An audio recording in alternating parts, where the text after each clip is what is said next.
quotidienne. Et on sait très bien que depuis le Xe siècle, l'Occident a engagé des relations commerciales avec l'Orient musulman.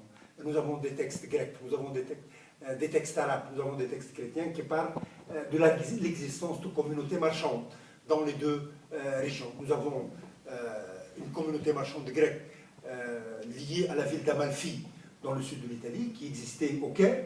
Et nous avons une communauté marchande musulmane qui existe à Constantinople, et telle que décrite par un ouvrage qui s'appelle le livre du préfet. C'est un ouvrage qui a été l'organisation de la ville, rédigé par l'empereur Léon VI le Sage, qui a régné entre 886 et 912, et dans lequel il y a une place qui a été réservée aux marchands musulmans. Donc vous voyez un peu, c'est une source de richesse dans la mesure où l'Europe commence à s'ouvrir sur le monde oriental et commence à découvrir en quelque sorte qu'il y a des possibilités de faire fortune dans ces régions-là. Donc c'est cela qui a engagé la croisade. Bien évidemment, la croisade, c'est une forme de conflit violent au début, puis après il y a eu l'installation des principautés latines en Orient, et il y a un autre type de relation qui va s'engager entre les musulmans et les croisés. Ce sont des relations plus ou moins politiques, des relations de voisinage, des relations d'escarmouche, d'hostilité en même temps. Donc on ne peut pas dire que les relations étaient toujours bonnes ou mauvaises. Donc il y a un autre phénomène qui va se produire. Troisième type de conflit, c'est la piraterie. La piraterie, elle est faite de deux côtés. Donc la piraterie, ce sont des gens qui partent en mer, qui croisent les navires, qui sautent sur les navires, qui pillent, qui capturent les gens, et qu'on appelle les prises. Donc il y a plusieurs prises qui s'opéraient des deux côtés. S'il y a des gens parmi vous de Sfax, parmi les Tunisiens, à Sfax il y a le proverbe Allah yabay'ak fi jinwa. Et cette expression Allah yabay'ak fi jinwa nous rappelle dans les Sfax entiers. Voilà. Donc cette expression Allah yabay'ak fi jinwa, que tu sois vendu à Gênes. Qu'est-ce que cela veut dire? Parce qu'il y a des pirates qui s'attaquent aux villes portuaires et ils prennent les gens et les vendent comme captifs, comme prisonniers, comme esclaves. Donc, et de l'autre côté se fait la même chose. Donc c'est un conflit parfois qui n'est pas maîtrisé par les États. C'est un conflit parfois qui échappe à... J'ai enseigné 5 ans à Sfax, donc je connais très bien. C'est un proverbe très typique d'une ville portuaire. Je vous dirais que, par exemple, du côté tunisien, nous avons des textes qui ont été publiés en Espagne, qui sont des doléances, shakawa, présentés par un sultan Hafsid, que les Tunisiens ne connaissent pas, parce qu'il s'appelle Mohamed Bouassida. C'est un petit sultan, mais qui a envoyé une série de lettres demandant des réparations aux Espagnols, et dans lesquelles il a relaté les différentes expéditions qui ont été menées par les Catalans contre la côte tunisienne de nos jours. Donc, presque tous les 10 ans, il y a une attaque des villes côtières. Bizerte, Tunis, Mahdia, Hammamet, Sfax, Gabès, toutes ces villes n'ont pas échappé à la piraterie. De l'autre côté, nous avons aussi des pirates qui opèrent dans le bassin occidental de la Méditerranée, puisque en 1188, nous avons un traité signé entre les Banu Ghania, des îles de Majorque et de Minorque, et Gênes, dans lesquels il y a un article qui est relatif à la piraterie. Al-Qat'a fi al-Bahr. Qat'a al-Tariq fi al-Bar, ou Al-Qat'a fi al-Bahr, c'est le banditisme, si vous voulez, entre guillemets, en mer comme sur mer comme sur terre. Donc vous voyez un peu ces relations conflictuelles, donc n'ont pas empêché par la même occasion les relations d'échange. Donc ça c'est le deuxième volet.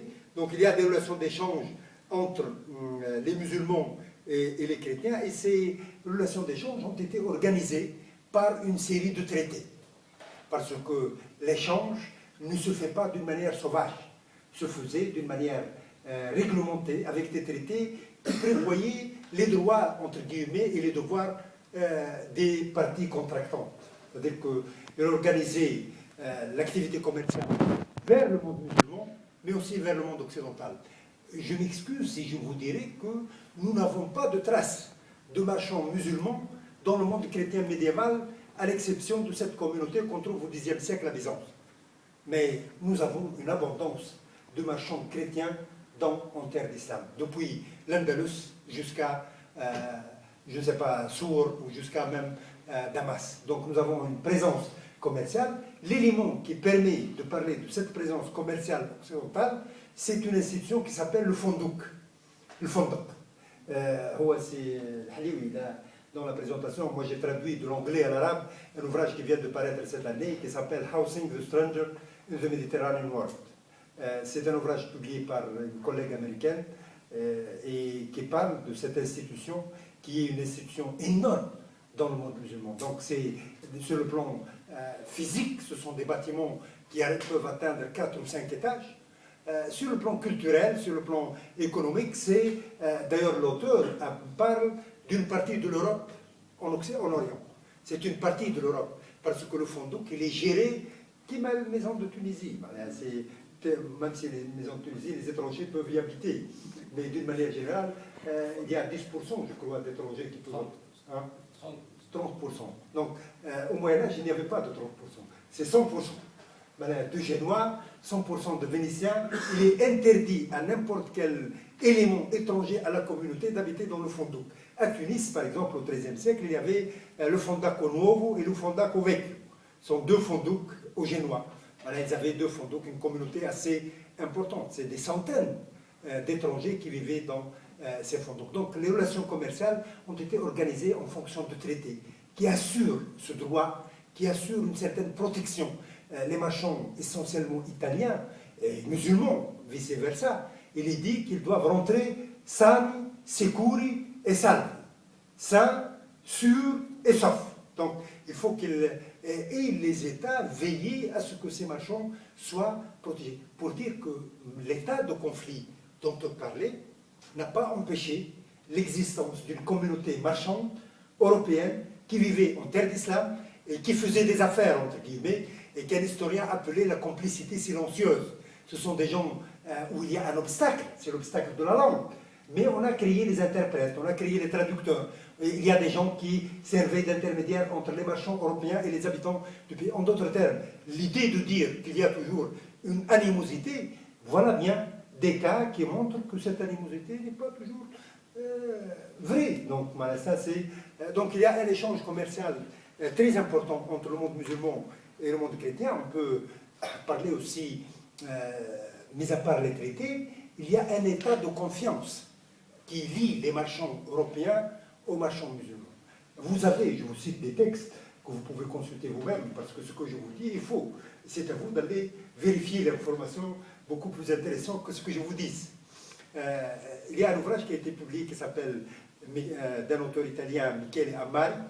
Il a publié des documents arabes, même si le titre de l'ouvrage est un titre italien, I diplômi arabi del re Attilio Fiorentino. Mais le contenu sont des lettres arabes. Et il y a 8 lettres envoyées par des marchands de Tunis, dont nous avons leur nom.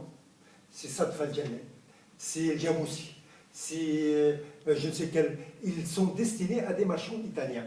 Qu'est-ce qu'ils disent dans ces lettres? Ils lui disent à un certain Italien qui s'appelle Paci Pisano, ils lui disent Al-Hajj Besh el-Bayshani. Besh el-Bayshani, Al-Hajj. Donc vous imaginez. Et en même temps, qu'est-ce qu'ils lui rappellent? Ils lui ont donné à crédit, à la fin du XIIe siècle, on donne des marchandises à crédit à un Italien qui part à Pise. Qu'est-ce qui va le ramener? Aujourd'hui, peut-être on peut porter plainte à la police. Au Moyen-Âge, qu'est-ce qui va ramener notre argent qui est parti à Pise ou à Gênes ou à Florence? C'est l'état de confiance qui régnait entre les marchands italiens et les marchands musulmans. Ce cas n'est pas unique à Tunis. On le trouve à Tunis, on le trouve à Bjéia, on le trouve à Alexandrie, on le trouve à Beyrouth, on le trouve un peu partout dans le monde méditerranéen. Donc, il y a, malgré l'hostilité, malgré les différences religieuses, malgré les conflits qui existaient, il y a tout de même, parallèlement et en même temps, un autre type de relation qu'on peut qualifier de pacifique, ou qu'on peut qualifier de relation d'intérêt, si j'ose dire, entre les uns et les autres. Donc, vous ne pouvez pas aujourd'hui dire que, ou essayer de prendre l'histoire comme un facteur pour essayer d'expliquer le présent d'une manière négative. Le passé est là. Et ça, ce sont des éléments basés sur des documents authentiques. Ce ne sont pas des termes, si vous voulez, un peu qu'on peut employer sans avoir de référence. Donc ça, c'est